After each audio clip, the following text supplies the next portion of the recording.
গতকাল প্যারিস অলিম্পিকে ভারতের হয়ে প্রথম পদকটি ছিনিয়ে আনে মানু ভাকার। মানু 10 মিটার এয়ার পিস্তলে ব্রোঞ্জ পদক পান।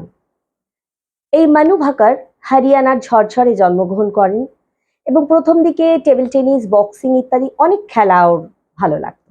শেষমেশ ও রাইফেল শুটিংয়ে মনোনিবেশ করে, একের পর এক প্রাইজ পেতে থাকে। কিন্তু গত টোকিও অলিম্পিকে কিছু টেকনিক্যাল রিজনের জন্য মনু ডিসকোয়ালিফাই হয়ে যায়। এরপর থেকে মনু অত্যন্ত হতাশাগ্রস্ত হয়ে পড়ে, ফ্রাস্ট্রেশন হয়, অ্যাঙ্গার বেড়ে যায়। ওর কোচ জাসপাল রানাস কোচিং ছেড়ে দেয়। শেষ পর্যন্ত কোচের পরামর্শে মনু গীতাকে আঁকড়ে ধরে।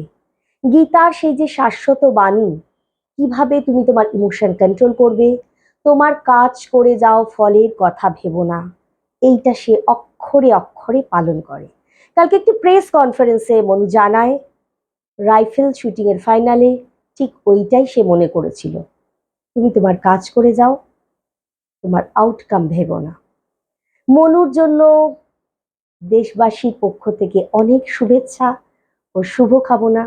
এইভাবে গীতার শাশ্বত বাণী মনুর সাথে সাথে আমাদেরকেও যেন উদ্বুদ্ধ করে। সবাই ভালো থাকুন।